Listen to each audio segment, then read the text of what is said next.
Dobrodošli v Besedi v družbi. Danes bomo premišljevali o prvem odlomku iz seznama mojih 30 dni s Svetim pismom. To je o Janezovem evangeliju, prvo poglavje od 1. do 18. vrstnice, ta znameniti Janezov prolog, kot rečemo. In Matjaž smo ga prebrali, ključna beseda tle je beseda, logos. Tako je. Zdaj prosim, spregovor malo več o tem, kaj to pomeni. Ja, to je en najbolj mogoče kondenziranih odlomkov v Novi zavezi. Prav tukaj je, ta tekst lahko beremo iz mnogih različnih vidikov in je bogat s pomenom in res poln božjega razodetja, če tako rečemo. Mogoče je dobro, da danes poudarimo to začetno moč besede, ker tukaj vidimo, prolog se začne tako, kot se začne stara zaveza, na začetku. Tle se tudi začne, na začetku. Tam na začetku je Bog ustvaril, tukaj pa na začetku je bila beseda.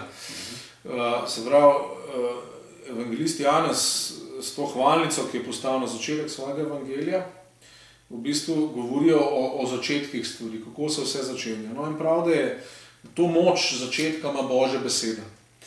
In seveda pravi, da je ta beseda bila že v začetku pred Bogom, še prej je bilo karkoli ustvarjeno, in seveda tudi potem zatrdi s to svojo neposrednostjo, beseda je bila Bog. Se pravi, beseda je bila Bog v polnem smislu besede.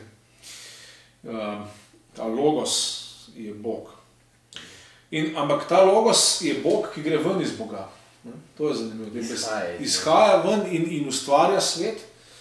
Se pravi, vse je ustvarjeno po njem in potem naprej vidimo tudi seveda rešuje svet. In to je Božja beseda. Bog je tukaj predstavljen kot govoreč Bog. Se pravi, živ Bog, ker to je značilnost živih, osebnih bitij, da govorijo. In se steguje ven, k nam. Se pravi, način, kako Bog prihaja k nam v naš svet, je prek svoje te žive besede. Se pravi, Bog sam je tle predstavljen kot ta živa beseda, ki izstopa iz tega, kaj bi rekel, brezna, presežnega Božjega bitja, ki ga nikoli nihče ni videl, tako kot je na koncu pove tudi evangelist, in se nam razodeva v svoji besedi. In ta beseda seveda pa potem doživi svoj vrhunc v točki, konkretni zgodovinski točki, ko ta beseda postane meso, se pravi krhko človeško bitje in se naseli v šotori med nami tukaj. In to je Jezus, Mesija, obljubljen v stari zavezi in tukaj zdaj izpričan v evangelijih. In to je pa točka, ko beseda odločilno poseže v svet, v kozmos in tudi v naše življenje. Zato je v tej besedi tudi moč, da nas na novo rodi, kot tudi že tukaj beremo. O tej luči, ki razsvetljuje vsakega človeka. Se pravi, dejansko gre Janez dlje v začetek, kot pa recimo prva Mojzesova knjiga, ki govori o stvarjenju sveta, on gre v čas pred stvarjenjem. Če lahko v času govorimo. Če lahko tle v času govorimo.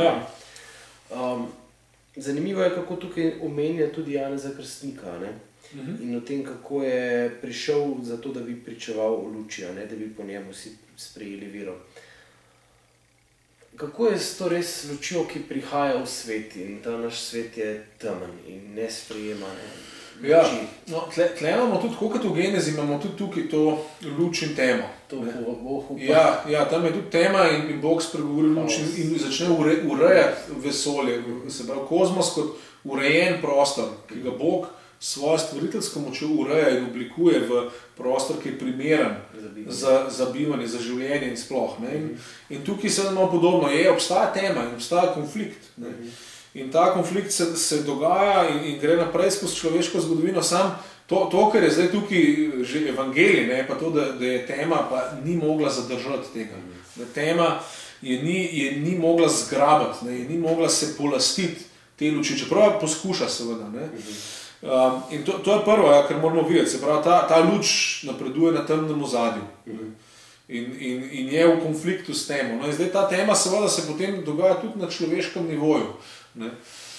Luč ima svojega konkretnega človeškega pričevalca tukaj, to je Janez, ne, ki potrjuje resničnost, da je Jezus ni kar pač samo še en človek, ampak je ta dejansko Božji poslanec Mesija in v razodetju, ki je tukaj dejansko Božja beseda, ki je postala človek. Ampak nasprot temu je pa seveda človeška tema in človeško nesprejemanje. Ne. Tukaj vidimo, njeni je niso sprejeli. Tukaj najprej seveda mišljen na Jude, na pobožne ljudi tistega časa, ne, ki jim je prihod te luči bil tuj. Ampak seveda, glede na to, da je pa rečeno, vsakega človeka razsvetljuje, ne, moramo pa slišati tudi nas tukaj noter. Ne. Vsi mi imamo ta problem, da je v nas nekaj, kar noče sprejemati tega besede. Ne. Ampak ne, je pa tudi povabilo. Ne. Tako, in to je pa zdaj povabilo za vse nas, da sprejmemo besedo, da jo dejansko sprejmemo, da sprejmemo Jezusa, Mesijo, da začnemo zaupati vanj, da se mu začnemo podrejati in seveda tudi začnemo sprejemati besedo, ki govori v njem. Ker zdaj ta moč besede, ki daje življenje, ne, ker točno na ta način, ko mi sprejmemo to besedo, se začne ta Božji red tudi v nas. Bog začne urejati naše življenje, naše odnose, naš svet. In postaja, zato potem lahko govorimo o Božjem kraljestvu tukaj. Kaj je Božje kraljestvo? To je Božja vladavina, to je Božja ureditev tukaj v tem konkretnem svetu. Da Bog začne urejati stvari, da Bog začne urejati prvič nas same, naše odnose in naše skupnosti, tudi naše življenje, da začne odsevati nazaj to Božjo slavo, ne, Božje veličastvo, ki je na začetku bilo in ki se zdaj vrnilo.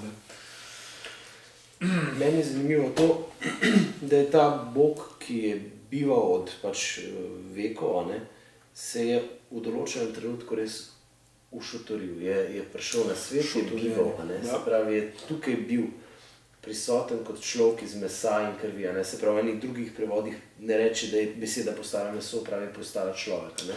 Ja, krhko, ker meso tukaj v tem kontekstu predvsem poudarja krhkost človeka, ker meso je tisto, kar umre, to je propadljivo, ne, se pravi, šipko. Polnosti človeka, polnosti Boga. Tle je to. No, šotorjenje moramo omeniti. Ja. Tlele je gotov namerno mišljena sporednica, to je starozavezna podoba, da Bog šotori med svojim ljudstvom. In tukaj tudi drug del vrstice o tem govori, ker prav videli smo slavo oziroma veličastvo. Zdaj, v kateri situaciji smo tukaj? To je napisano pač v 1. stoletju. Vemo pa, da je izraelski Božji tempelj, kjer je Bog bival med svojim ljudstvom, bil zapuščen. Tam v 6. stoletju pred Kristusom imamo to videnje pri Ezekijelu, strahotno žalostno videnje, ki Božja slava zapusti svetišče zaradi grehov, zaradi vseh mnogih napak Božjega ljudstva. In nikoli potem ne beremo v Ezrovi knjigi, v Nehemijevi, da bi se kdaj ta slava vrnila, ampak beremo pa tukaj. Da se vrne v osebi Jezusa. Tako, tukaj je zdaj tempelj dejansko obnovljen. Zato seveda potem jaz govori o templju svojega telesa in zato potem pozneje Pavel govori o nas, kristijanih, kot o Božjem templju, kot o Božjem novem svetišču, ki ga Bog dela in Sveti Duh v nas je potem to Božje veličastvo, ki se je vrnilo, ja, da prebiva in seveda vse na novo ureja. To je nič manj kot novo stvarstvo. Ne. Na ta način smo mi Božji otroci. Na ta način smo Božji otroci, točno tako. Točno tako smo Božji otroci in na ta način Bog, ta Božja beseda, to novo stvarstvo v nas ustvarja, ker vidimo, da ima to moč. Meni je všeč tisto, ko si prej rekel, da ureja, ne? In povezujem s to vrstico 12, tistim pa, ki so jo sprejeli, je dala moč, da postanejo Božji otroci, vsem, ki verujejo v njeno ime. Se pravi, gre tukaj res za to, da na meni je, da to sprejemam. Ne, da se jaz trudim, da svojo močjo urejam svoje življenje, ampak da vedno bolj sem odprt in da sprejemam to Božjo urejevalno moč, ki potem mene ureja moje odnose, ureja moje nedoslednosti, moje napake. On potem, ko se odpiram besedi, ne? Na kak način je ta beseda, ki je tle noter omenjena, povezana z Božjo besedo, s Svetim pismom? Ja, to je smiselno, to moramo spregovoriti. Prav na začetku tega branja moramo vedeti tole, zdaj, ko govorimo, kristjani rečemo tudi, da je Sveto pismo Božja beseda in to je seveda pravilno, ampak tega seveda ne mislimo v istem smislu, ker tukaj beremo o Božji besedi kot dejansko Božji živi moči, živem stvariteljskem delovanju v svetu. Ko Bog reče, stvari nastanejo iz nič.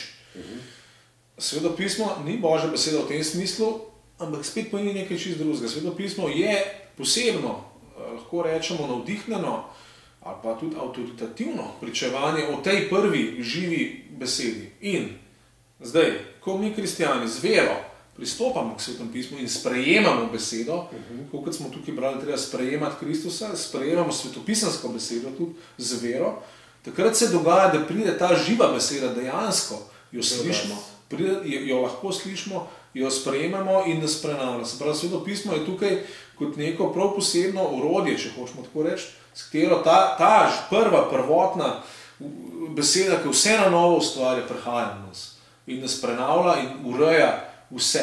Ne.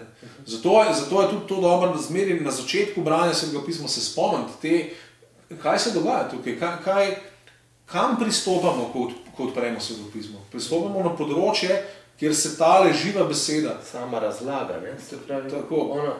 On se razlaga skozi besedo. On se razlaga in se nam razodeva. Se pravi, ko pridemo v Sveto pismo, je to, pristopamo na področje, kjer deluje, pozor, delovanje žive, predvečne Božje besede, ki spreminja vse. Tako da, to se mi zdi, da je dobro kot napotilo na začetek vsakega branja Svetega pisma. Da se spomnimo te večne moči Božje besede, ki vse prenavlja in vsemu daje življenje. In dejansko želi ves svet prenoviti po tej moči, ki jo pa vidimo konkretno na delu v zgodovinski osebi Jezusa iz Nazareta, ki je se rodil, se pravi postal človek, umrl za nas, vstal od mrtvih za nas. In mi smo povabljeni, da ga sprejmemo. Tako je.